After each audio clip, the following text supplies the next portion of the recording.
I just wanted to thank you so much for just taking the time to sit down. You know that I completely respect you as a teacher and a peer and a colleague.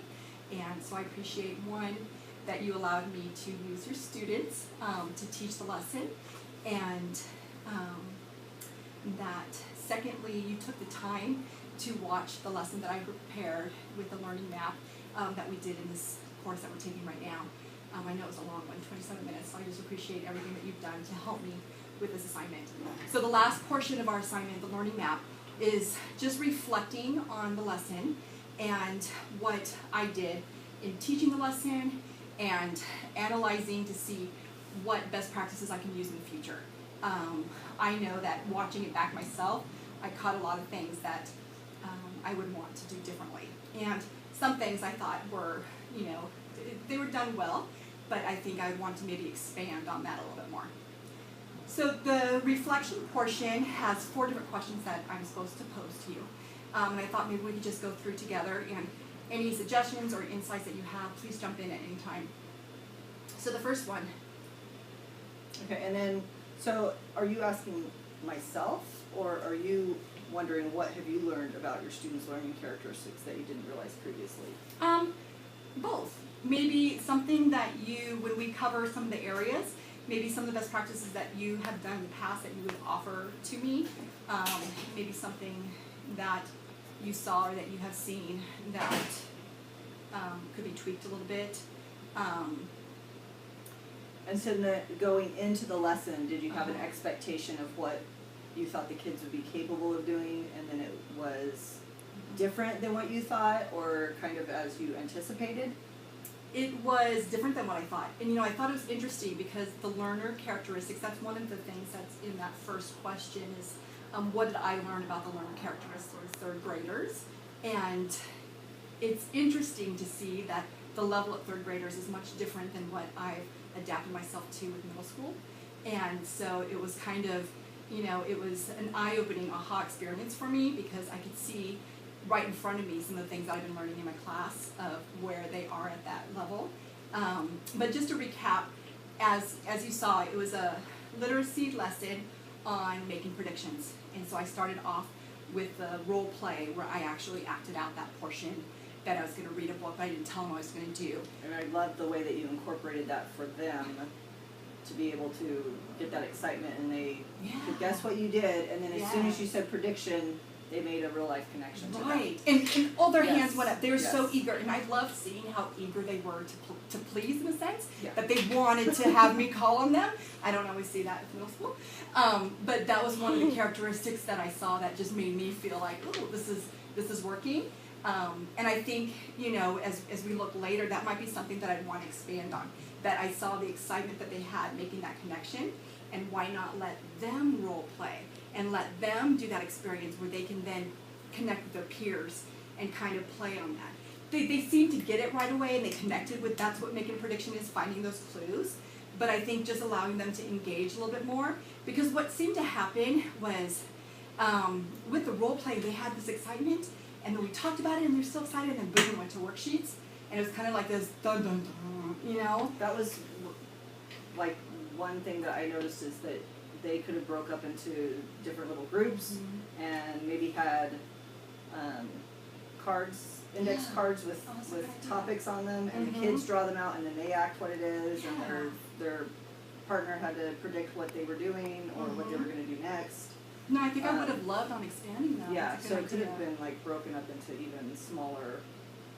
Based on time constraints, though, do you think you could have gotten across what they needed without worksheets? I think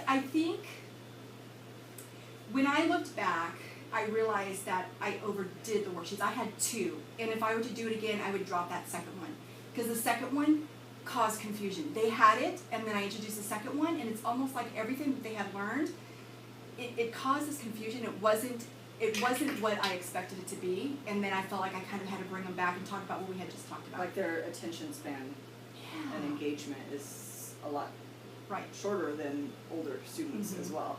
So I think if I had kept that time frame, I would have expanded. I would have loved to do like what you're suggesting, and maybe have them be more engaged and break out in their activities and get more of that role playing, so that they can really solidify that they're making guesses and making predictions. And then the one worksheet they really seemed to like and they got it. It was just reading a little blurb of a text and they had to guess what would happen in this Right. scene. And that was okay, but I would have liked to take a real book too. Like more visuals Yeah. and things like that. So if you had ELL learners in the Mhm. classroom, that would be something that would be interesting to see how well it went with a group of maybe students who are really new to English learning and how you could convey that to them. So I think that Yeah. your miming or pretending would be perfect for that group. Right. No, I think I definitely would incorporate that. That's an excellent idea. And even I was thinking, even if there were visuals, even if there's something visuals that you could put on a smart screen or something where it just shows a scene and then what's going to happen next, Right. If they weren't able to get it with the role playing, even with ELLs, they could possibly do it with more visuals. So I think bottom line, more visuals Yeah, of them either engaging. doing a video Mhm. beforehand or having the kids create a video of themselves doing something. Mhm. Could, Ooh, yeah, I like Yeah. that. Yeah, excellent. Okay, I think we're covering all 4 areas, but let me just go through and make sure. So that was, do I think that the students learned what I expected them to learn? And for the most part, yes. What had I learned about the students' learning characteristics that I didn't realize previously? I mentioned that, but just that they were eager to please, they loved being engaged. Pairing up was a little bit more difficult with them. But if I had them do a group activity and I introduced it in a different way, I think they would have capitalized on that. and I think too, if you showed them beforehand what your expectations were for group activities and showed them ways to do it effectively Mhm. and had 2 of them come up and show an example to the class how to work effectively Yeah. and then how not to work Yeah. as a group, maybe that would Yeah. help them to see what they needed to do for their Yeah. expectations. I agree with you. Definitely take more time. I rushed through that so quickly. and But jumped always right like into a worksheet. rehearsing with them, like this Mhm. is what I want to see, Mhm. and then having them Yeah. all visualize that, I think makes 'Cause- a huge difference. Absolutely. And it's funny because in all of our courses we talk about UDL, Universal Design Learning, and it always incorporates the teacher modeling and then the engagement and taking more time to model and then have them engage. And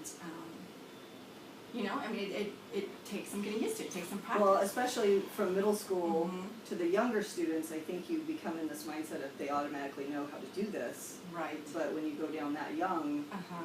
and it's repetitive modeling of the behavior Mhm. for them to really get a hold of what they're supposed to be doing. Yes. Yes. And that's why I felt like there's just a couple, I think maybe Cooper, was it Cooper? Mhm. Didn't want to admit that he didn't know because some of his other peers did. Yes. And I don't want that. I don't Right. want to miss on that moment of being able to have everybody understand. So doing that in the forefront makes so much sense. Okay, so I think we covered one.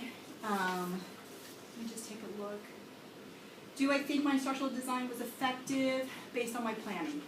I think it was okay. As far as the instructional design of my lesson, I think I understand within the learning map how to design that. I think I would design it a little bit different to incorporate kind of what you discussed next time. But I do feel like I know how to do that effectively. I realized I needed more visual support, whether there was a smart board or more role playing, especially like you mentioned with the ELL learners. And do multiple types of modeling, Mhm. even to go as far as modeling what do you do when you don't know the answer. How do you treat your Mhm. fellow student who doesn't know the answer? Mhm. I think at that age it's really important to show them like it's okay to not know and it's okay to help someone who doesn't know. So and you have Yeah. as far as differentiating that Mhm. moving forward, and I think that's what you came away with the same Yes. conclusion. And even thinking through as a teacher, my lesson plan, have I thought through what would I do as a teacher if I come across a student who doesn't know? Have I already, thought through instead of where I felt like I was kind of caught off guard on some parts of it because it's like, oh, they're not understanding this worksheet and I haven't really prepared them. And do I stop and start over or do I move forward and just spend time one-on-one when I can? So I think ahead of time, taking some thought in my preparing the lesson plan of thinking through the whole thing would be helpful to me as Right, well. but once you know your class too, Mhm. you're gonna get That's true. accustomed to what the expectations are gonna be That is and true. the different learning needs of all the students. You automatically, I Mhm. think you have that natural instinct to modify as you go, which is valuable. Yeah, no, that makes sense. If I know my students a little bit more, I know what I'm faced against. Moving forward, how would I plan differently based on my knowledge of student learning characteristics? I think we really covered that. With different strategies, Yeah. how would I do that? I would probably do more of the engagement in the beginning and more of the visuals, especially if I had ELLs. New levels of presentation, expression, engagement for the learners. I think we covered that as well. I like your, like maybe doing stories, having the kids present it in a different way rather than just worksheets. Yes. And the technology, we have one-on-one with our students. Right. So they have the ability to create a short video, you can put it on Class Dojo, send it to you, and then you would automatically see that feedback. So that would be really great because it'd be valuable for the parents at home to be able to see it as well. That would be amazing. So, use that technology yeah. so they can be engaged in their child's learning. Yeah. That's a great idea. I mean, maybe even not even have the worksheets. Maybe you can get the lesson cemented without even having that. That makes sense.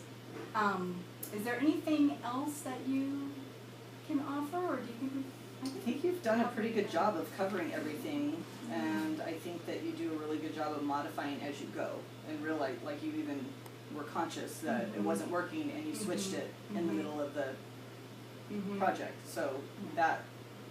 Do you ever experience that, or you sometimes have to wing it? All the time. That's every day. When you have a classroom of 30 students that are hyper and all over the place, you have to be able to differentiate. Well, I appreciate the time again. I know it's the last day before break. Have a wonderful Christmas. You did a great job. We got it. Thank you. Thank you. Stop.